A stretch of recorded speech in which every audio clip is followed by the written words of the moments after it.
Voters of this evening's program. We're here tonight to celebrate the 50th anniversary of the Voting Rights Act, whose purpose was to break down all barriers to voting. Yet a little over 2 months ago, we had an election which saw one of the lowest voter turnouts in this country's history.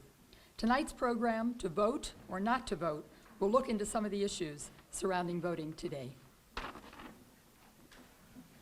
Hi, I'm Diane Drew, and I'm co-president of the League of Women Voters for Larchmont Mamaroneck, and I'm delighted to be here to co-sponsor this event and as a tribute to the legacy of Martin Luther King and to honor the anniversary, the 50th anniversary of voting rights.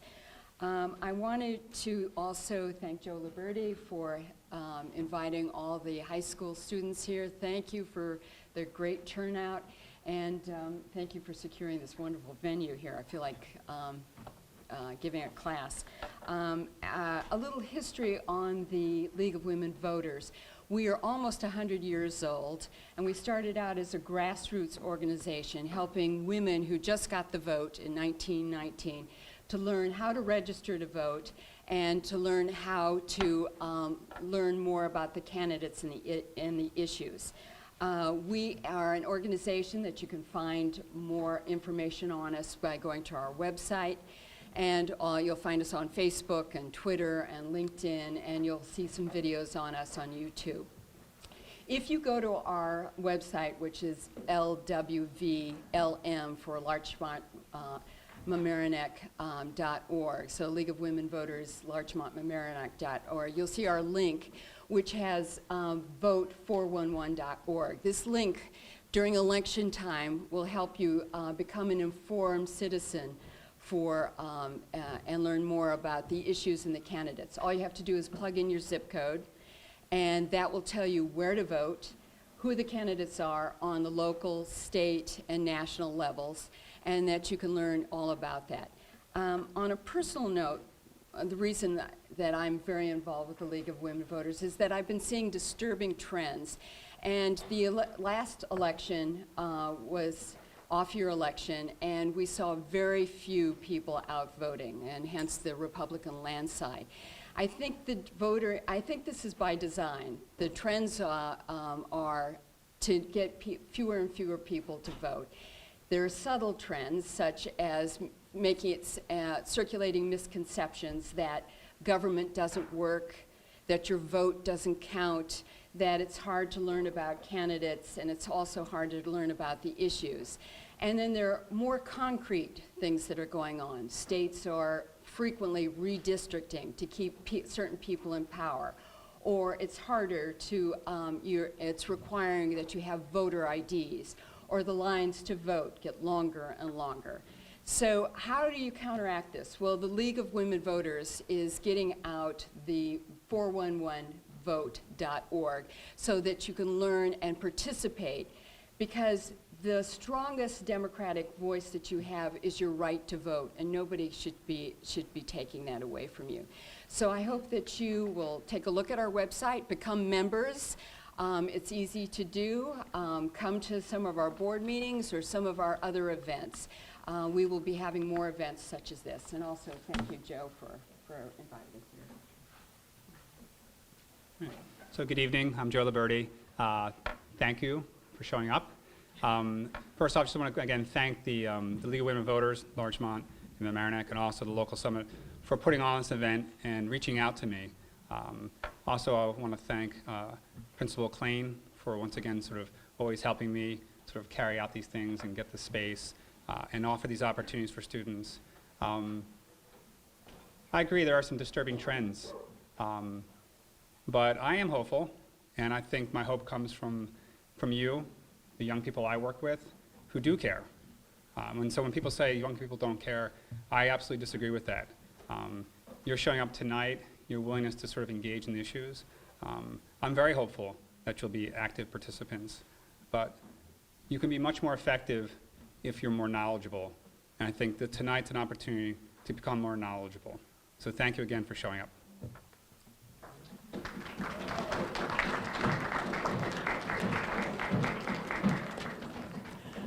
Yes, thank you. My name is Elizabeth Sanger.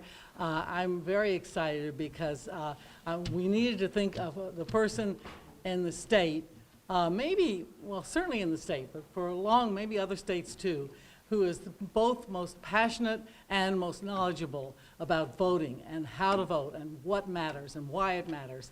And that person is Jessica Wisniewski. And I'm so proud and pleased that she's here from Albany to speak.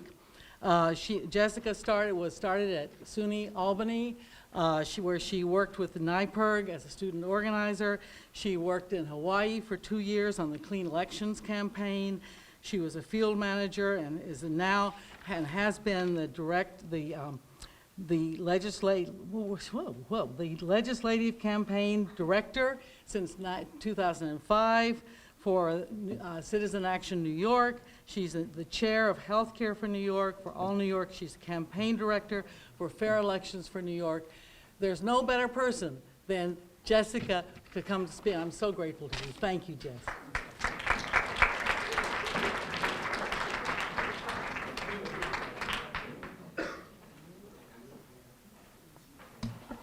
Hi, everybody. So you all went to school today already, right?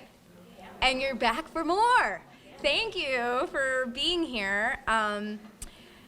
Let me also start by just thanking everybody for putting this on. Thank you, Elizabeth, for inviting me to speak tonight.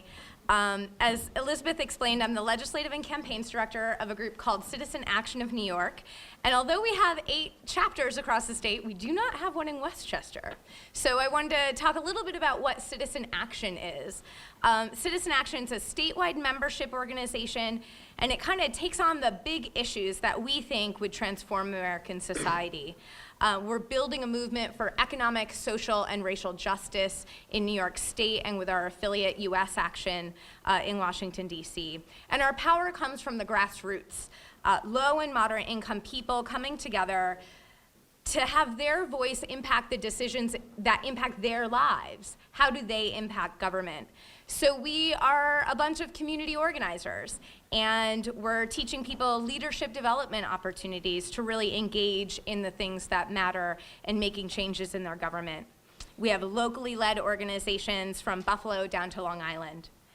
And we look for opportunities to make big changes. So we currently have active campaigns with lots of coalition partners on things like fully funding public schools and closing the racial achievement gap in education in New York, which is a major problem. Healthcare for All New York, as Elizabeth mentioned, creating a system of quality, affordable healthcare for everyone. Creating a more progressive tax structure, and making sure our state and federal budgets actually invest in the social programs necessary for our democracy to really work. So in an effort to create a system in which people are at the center of government, which is what we learn is supposed to be, at least that's what I remember learning in my junior year of high school history class, to actually impact the laws, we often find ourselves deep in government reform issues. And in order to get people really engaged. And so our leader members, we actually do elections. So we, unlike the League, for example, that's a nonpartisan organization, Citizen Action actually participates in finding candidates and helping run people for office and getting volunteers to go and really involve in the electoral system. But we also do straight up civic engagement work.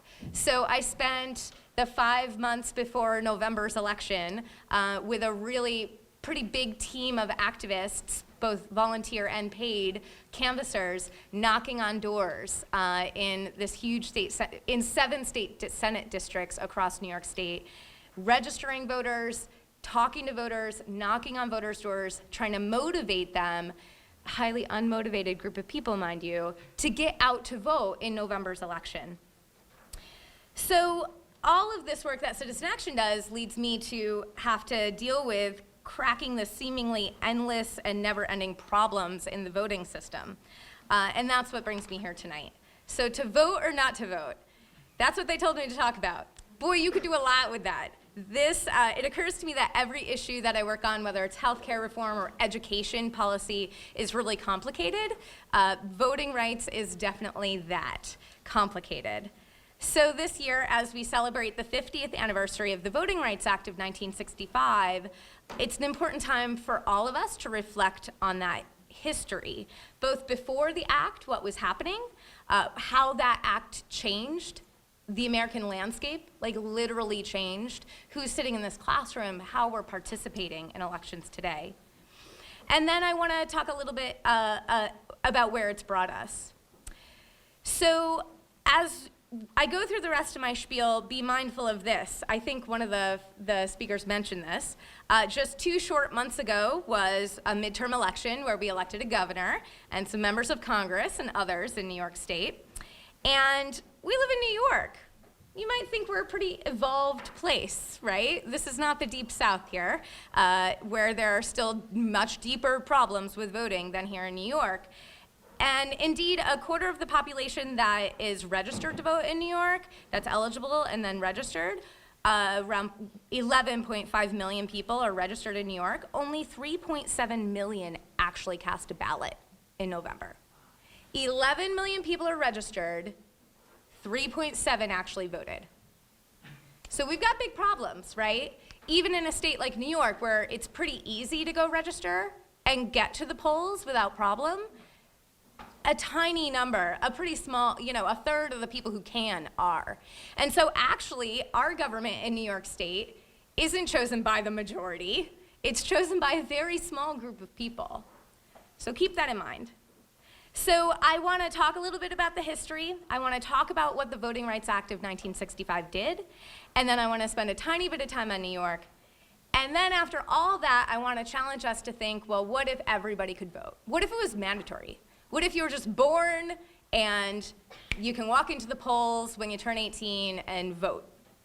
What would change? Would that really change, or would people still stay home? And that's the part I really want to get to at the end. What are some of the underlying problems that aren't just on face value around voting rights? And I warn you, before I really dig in on the history of the civil rights movement, on the the legislative history and all the court cases that have to do around voting rights and the Act of 65, that I am not a lawyer. I am not a history buff. I am an organizer and an activist who gets to deal with these laws every day as we go out there and register voters and turn out to the polls.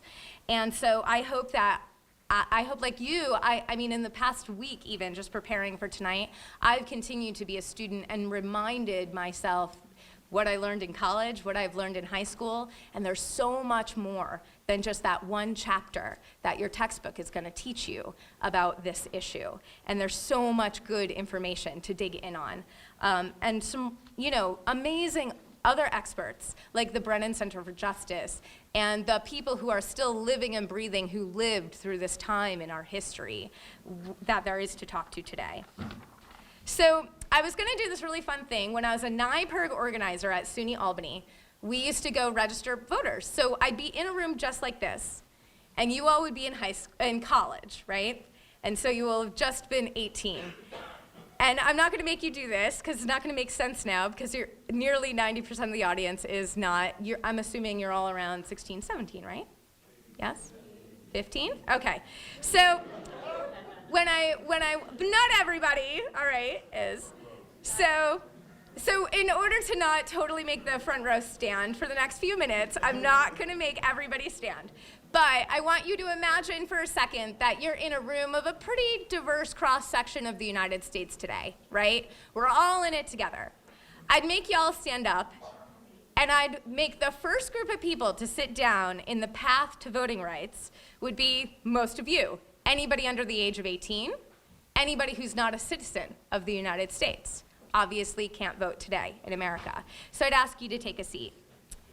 If you were under the age of 21, I would ask you to take a seat, because it wasn't until 1971, some of the folks here remember this, my parents totally remind me of this, wasn't until 71 that people 18 could even vote. You used to have to be 21 with the passage of the 26th Amendment. So if you were a person of color, especially a woman of color, Native American, African American, Asian American, anybody non-white would have to have a seat. you can point to a lot of years, a lot of court cases, a lot of laws, including, of course, the 64 Civil Rights Act and 65 Voting Rights Act, and even the 14th and 15th Amendment to show that African Americans have the right to vote. But it really wasn't until 65, after 65, that really started happening in a serious way in America.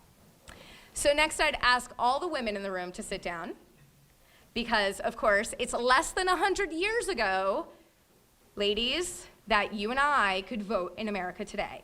That's a sad state of affairs, but it's very true. And I could give a whole speech, and could you, on the history of what women in this country did to get that right to vote. Reminding, you'll hear later, that they too died for that right, some of them, in protest. I'd ask anybody with less than $5 to sit down, because poll taxes were rampant throughout the United States. So if you didn't have the money, you could not participate until really 1966, when the 24th Amendment outlawed poll taxes. So the last group of people standing would be a bunch of white guys. And I'd ask them if A, they own property, and B, they identified as Protestant Christians. Because at the Founding Fathers table of the United States, the Declaration of Independence and the Constitution, those were the folks originally who got the right to vote in America today. So I do this to just give you a frame of reference of the struggles that have been many for many kinds of people across our history around the simple right to vote that now people aren't even using in America today. And so we're going to talk a little bit more about that. So I wanted to focus, I'm an activist, I'm an organizer, I'm a community organizer, much like our president once was, and I hope some of you will be someday. In fact, the executive director of our organization, who's been doing the kind of work we do for 30 years, was a graduate from your high school, who has become one of the most powerful women in New York State politics. So I hope that this high school will produce lots of Karen Scharfs. So I want to just talk a little bit about the fight of the civil rights movement, struggle of many, many decades, but most really the time period in the 1960s of that struggle. Because remember, for years, for 100 years before 1965, between the time when African Americans, blacks, were given the right to vote after the Civil War, until 1965, it was a pretty ugly picture in the Deep South. It's a really horrible time in our American history, and it's not fun to talk about. It's especially not easy to talk about for a lot of white Americans, and it was grueling. From the time period of the 15th Amendment until 1965, African American men, and then of course after 1920, women, struggled to just go register and try to vote in the United States. So what was happening during that time period, that almost 100 years of struggle before blacks actually got the right to vote just 50 years ago in America? What was happening was a whole lot of laws. As soon as that 15th Amendment passed, slavery was over. The next thing, once blacks got the right to vote, was states, and remember, voting rights is a state-by-state thing. So you got certain voting rights in New York, you got different voting rights in New Jersey, you've got very different rights in Mississippi, for example, right? And so immediately following the 15th Amendment, individuals, state by states, especially in the Deep South, so Mississippi, Arkansas, Alabama, to name a few, started literally crafting laws that would prevent black people from voting. It was very clearly, specifically racial discrimination based on ensuring black people not getting the right to vote. And so they crafted all kinds of interesting things, like the poll taxes, like literacy tests. Remember, this is just decades from slavery. A lot of blacks were illiterate in America then. Understanding tests. This is something newer that I found, I didn't realize. And so understanding tests, simple things that a white voter would come in, get asked certain questions, black voter would come in and get asked much more difficult questions about the understanding of how the government works. and that administrator would decide whether or not this person got to register. White primaries, where the political parties just basically decided who the candidates were before actually getting them elected. So for things like literacy tests and understanding tests, the thing that was, even if you could get over that hump, even if you could pass the test, it was administered in a racially biased way. So, you know, a literacy test. Poor white person comes in, can you spell cat? Black person comes in, can you spell Constantinople, right? Like, that's the kind of administering bias that would happen toward black people in the South in this time period. So this is one aspect, the laws of and in the laws administered. That's not even mentioning the sheer intimidation and threat of violence. If you're a black person and you're coming to try to vote in Alabama, and you're met with the sheriff with the gun in his side, like real life intimidation that would stop people from having this right to vote, among other things. So the legal battles pursued. People actually took them to court. Individual court cases were like just hundreds of individual court cases to try to get over these laws. As time went on, decades of struggle, what came out of this struggle, and this isn't just voting rights, this is segregation, right? This is Jim Crow laws. This is separate and not equal standards of living. What came out of this was a movement. It came out of anger. It came out of outrage and frustration by an entire population of people in the Deep South.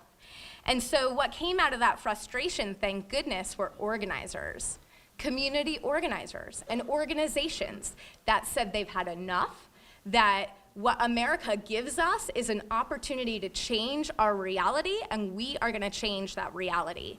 And that's what they did. And so from the time Rosa Parks refused to move on that bus in 1955, the Montgomery bus boycotts followed. They saw a decade of strategic, organized campaign led by organizations like Student Nonviolent Coordinating Committee, NAACP, Congress of Racial Equity. Countless experienced community organizers and political organizers took to the streets and inspired thousands of people to take action. That's what produced the 1965 Voting Rights Act in America. Martin Luther King, F.D. Nixon, Bob Moses are just a few of the names you'll hear, and there are just thousands more real people who made this happen, and many who lost their lives, who were literally gunned down or houses were bombed because they tried to register voters. And I think it's so important that we remember those people, those lives that made that struggle real. What was interesting about it were these groups of organizers, these thousands of people who were hitting the streets. They were doing real tactics. They had a campaign, right? And so they were doing sit-ins at the counters. They were doing civil disobedience. They were doing boycotts, freedom rides, marches. Thousands of people were coming to the call of these tactics, and as they were doing them, they were being beaten by authorities in uniform on television. That's the real kicker. The fact that this was all on everyone's TV. So we're Northerners, we're in New York, we're white people watching in the Deep South as American citizens are beaten in order to go register to vote. So has anyone seen Selma yet? All right, I haven't either. Let's go see it because they put this on the big screen. I mean, I think I encourage you all to go because it gets you to really think about and like get all in the movies, you get really into it. This is what I'm talking about on the screen, and it's what people in the 1960s were watching happen on their TV to this population. So it's that movement and it's that reality of people losing their lives that created the culmination of a campaign, thousands of people in protest, that created the political situation where Lyndon B. Johnson, who had been a senator, who had supported voting rights before, that had done nothing, passed one of the most fundamental pieces of legislation in American history, the Voting Rights Act of 1965. And it actually changed things. that movement of the civil rights movement that ended segregation, that actually desegregated schools, at least temporarily, actually changed things dramatically in voting rights in America. It did three things, the Voting Rights Act, if you really boil it down, because it's a really complex piece of legislation. It stopped literacy tests and tests of understanding. All of that stuff was out. You couldn't do that anymore. You had to let people register to vote. Certain parts of the country were deemed parts where if a state wanted to make a new law about voting rights, they had to get the okay from the US Attorney General or a court in Washington, D.C. No more shenanigans, Mississippi. You can no longer craft laws specifically to keep black people out. It stopped that. And it also gave the right for the Attorney General to actually, or to actually go in with federal examiners. If the folks in Alabama, the local officials wouldn't let you vote or wouldn't let you register, federal folks could go in and do that job for them. These three main things that the Voting Rights Act did, allowing the federal government to step in where states had had those rights, dramatically changed things in a very short period of time. So in 1964, in Alabama, the amount of blacks registered to vote was 23%. Just 4 years later, it jumped to 56%. In Mississippi, there were 6.7% of blacks were registered to vote in Mississippi in 1964. In 68, 60% of blacks were registered to vote. That's the kind of shift, monumental shift that happened because of this law that our government did after tremendous amounts of pressure on them to do so. By the mid-1980s, blacks in the Deep South were right at the national average. So, of course, as soon as something good happens, the backlash happens, right? That everybody starts to figure out all of the different ways that you can mess around with voting rights all over again. And so since 1965, again, court cases after court cases, updates after updates of the Voting Rights Act have happened. Most recently, the Voting Rights Act received a major blow in 2013. This was devastating to all people who have ever worked on voting rights, and should be to all Americans, really.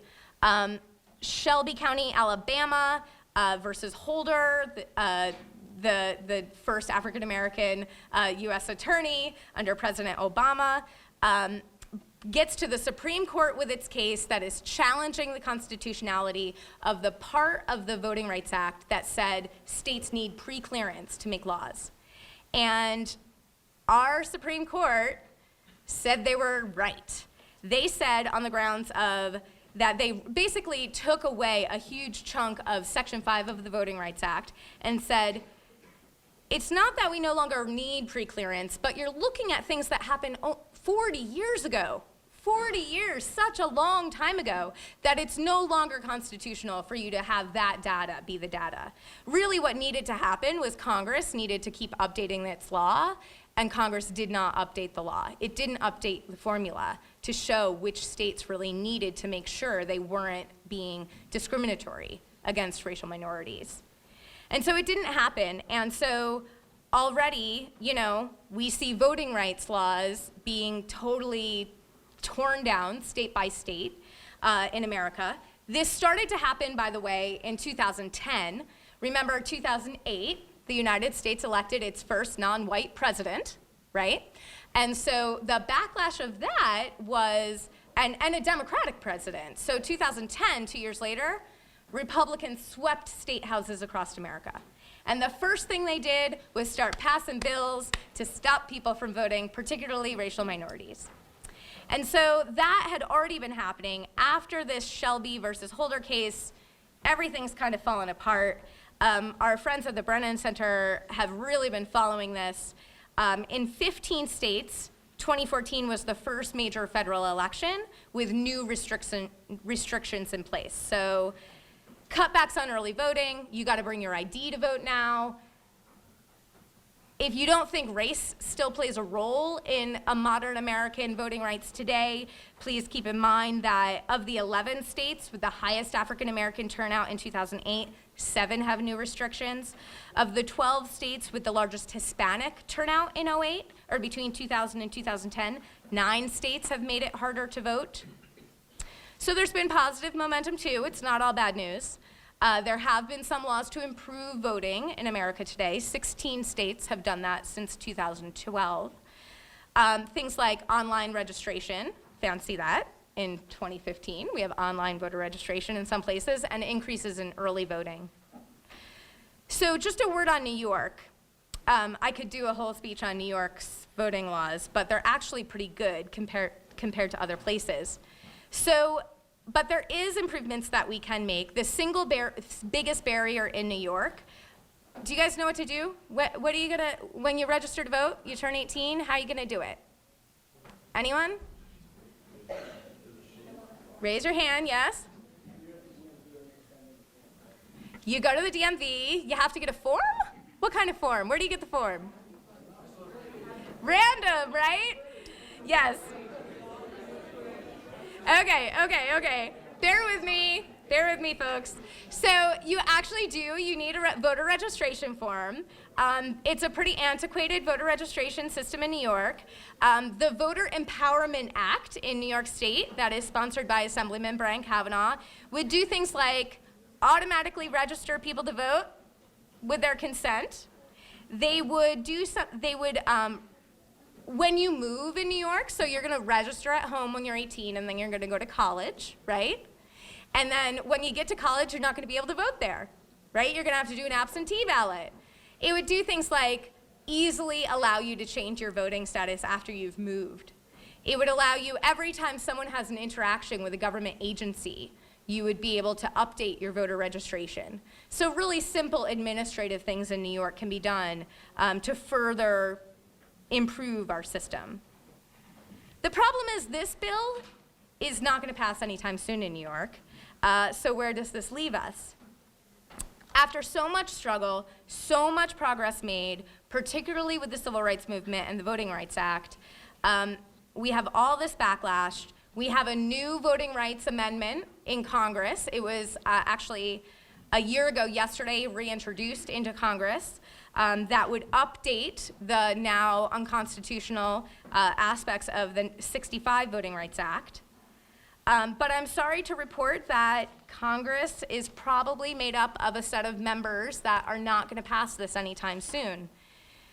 And so where does that, anybody who cares about voting and voting rights in America, really leave us? Well, it brings me back to the statistics I started with. All of you in this room have an opportunity to actually change those statistics by registering yourselves to vote, asking others if they're registered to vote, becoming participants in a system where people actually think it matters. But that's really my final question for you tonight, and then I'm going to finish up and take questions. Do you care? Do you think it really matters? I don't know. I guess I wonder if I thought it mattered. Maybe when I was 15, I thought it mattered. I got to college and was totally just forget about it. Government doesn't work for me. And I think that's what we find, I know that's what we find in America today. In fact, there's a group out there called Demos, The People. It's a think tank, a public policy think tank that does tremendous research on things like democracy. And they have a new report out in October that talks about the difference between rich people and poor people voting in America. And so today, even in a place like New York, it's less about whether or not you can get to the polls, whether you can register, but about your economic status. It is shown that more affluent people, rich people, are voting in America today, and poor people who are more interested in things like universal health care, like good public schools, are not voting. And we have a system where our elected officials, of course, listen to their voters. And a vast majority of the people are not voting because they think government doesn't respond to them. It's a pretty vicious cycle. So I challenge you to think about, how do we actually change that cycle? Not just by improving our voting laws and making it more accessible in easy ways like same-day voter registration, but the more underlying current of education systems and our people in all aspects of our society engaged in the political process. One of the things I work on a whole lot of, and I think this gets to the crux of the problem, is anybody know how much it takes to run for state senate in this district today? Guess? $500,000. You want to run for state senate? Got to come up with $500,000. $500,000 to run for state senate in this district. My district, the candidates spent both over $1 million. So if I want to run for office, I want to be an assemblywoman, right? I want to represent my community. I care about my kids' school. I care about making sure they don't totally take my right to vote away. I need to run for office. I need to come up with the big money. I think what's keeping people out of the polls is a lack of choice. The candidates you get to choose from when you get in that ballot box are very few, because they're the people who can raise the $1 million to run, right? So I think the most boring words in politics are campaign finance reform. That's what I'm talking about. If you ever hear those words again, remember this speech, and that if you want a real answer to really changing the way American society works now, 50 years after the Voting Rights Act that got us this far, the next step is how do we create a system of democracy where regular people who care about their community can run and successfully win and represent the people in their district. That's through changing the system of money in politics. It's a pretty easy fix. There are real solutions here. But that's the next thing to really deal with in our society if we're really going to move to what I believe, and many believe, is the next level of the civil rights movement, not just for people of color, but for all of us now who are disenfranchised, who think our elected officials aren't working for us. We need to change the system around who runs for office. And so I hope that system changes by the time you all want to run for office. I'm working on that. We're trying to pass laws that will actually allow you, average Joe Schmo, to run for office and be competitive. But in the meantime, people do it. You have a great state senator here. George Latimer is like top notch. I don't know if he comes from money. Hopefully he knows people with money because he successfully ran for office and won. So, but he is a wonderful, wonderful legislative official, and you could do that too. Anybody can. And I guess that's my final thing I wanted to say was the way that we change things in American society right now, in New York State, in Westchester. You got beef? Participate. Do more than just show up to this class. Realize that thousands of people struggled to have you where you are right now today, that you can easily go pick up that voter registration form and participate in civic society, and don't take it for granted. Thank you.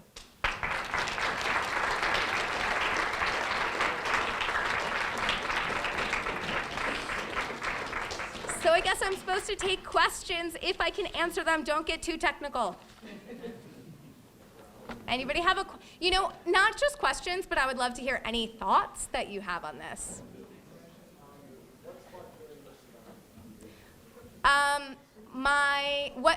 His question was, what sparked my interest in government?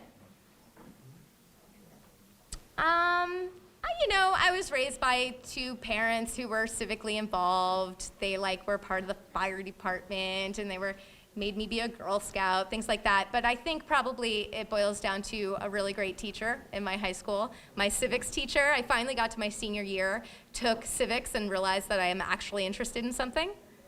I was sitting in biology dying, and I got to government, and I was like, wow, this is the real deal. So, I don't know. Yeah? Why do you feel like even though time and society has progressed, there's still been obstacles put up to prevent racial minorities from voting as we get into government? So the question boiled down was, why, after so much progress, even now, are there these obstacles for racial minorities? You know, I was thinking about, as I wrote this, the Supreme Court's decision which it was in 2013, 2 years ago, to gut the the Voting Rights Act of '65. They took out some real guts, telling states they couldn't discriminate based on race. That was what they pulled back. They basically said, we don't need to worry about you discriminating based on race because it's 2015. And I'm thinking, what if the last 6 months, what if Eric Garner, what if Mike Brown, what if what's happening in Ferguson today, what if what is happening of young African Americans and people of all races are literally hitting the streets in protest against how racial minorities are treated by police departments in America. If that kind of things we were watching on the news, if the Supreme Court had to make the decision today, would they still believe that racism or systematic racism doesn't exist in America? They probably would have made the same decision, sadly, of our Supreme Court, but it's just racism exists in our institutions. We, as Citizen Action of New York, believe this deeply and are an anti-racism organization because of it, and believe in breaking down the structures of racism in our society, which you can see anywhere you go today. However, if it's police brutality or if it's the way that our schools are funded. You guys, you have a beautiful school, I have to tell you. But I go to Kingston City Schools in upstate New York, city of Kingston, and it doesn't look like this. And that's where the Black and Latino kids go to school, right? And so literally, study after study, you see how public education, there's a $8,000 difference between a student from the suburbs and a student from the inner city of Syracuse. How much we pay as a society for that education. That's real, and that's why it's happening. Yeah?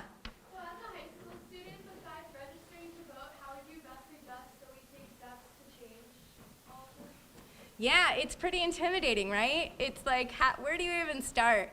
I'd find a group. I'd find an organization. I don't know what exactly is around here. I know the League of Women Voters is here, and that's certainly a start. They have high school programs, high school students that come up to Albany and participate. Think about where to go to college.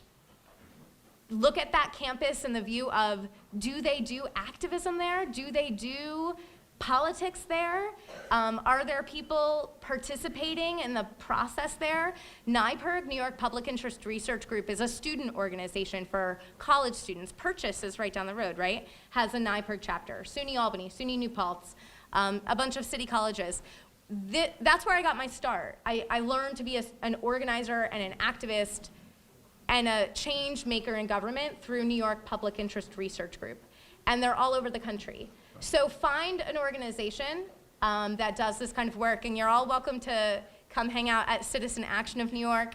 We do internship programs, and you really get a feel for those tactics that I talked about, those marches, those protests. We had 1,000 students and parents in Albany on Monday demanding equity in education funding from Governor Cuomo. So earlier in your talk, you said after Obama was elected, certain states reformed voting laws with high minority turnouts. Mm-hmm. You cited any specific examples? Oh, boy. They did think, the biggest one was voter ID laws, right? So before, like in New York, when you go to vote, you don't have to show up with an ID. Now, it is a fact that racial minorities generally in America, fewer have IDs, like a driver's license, than white Americans. If you are asked then to have to show your ID in order to vote, you're out, right? So that was a new law that was created. I'd have to look up how many states specifically did voter ID laws, but it's gotta be a dozen. Any final questions? One more, yeah. Have they ever considered changing the voting system to single transferable vote, What do you mean? where you could rank the people you want, so you don't have to just choose Democrats or Republicans? Yeah, well, a lot of people have considered that. I don't think any states have actually made it happen. It's like instant runoff voting. and you kind of pick your top. I think but I would challenge one of the problems with that is often there's maybe only one Democrat running or one Republican running. If you're lucky, you get a choice between the two. And so I think that's a good reform to consider, but we still need to up our level of who can even run, and are people running for office, and how do we get more people running? Okay, shall I keep going? Anybody else? Thank you all for listening, and I hope you're inspired.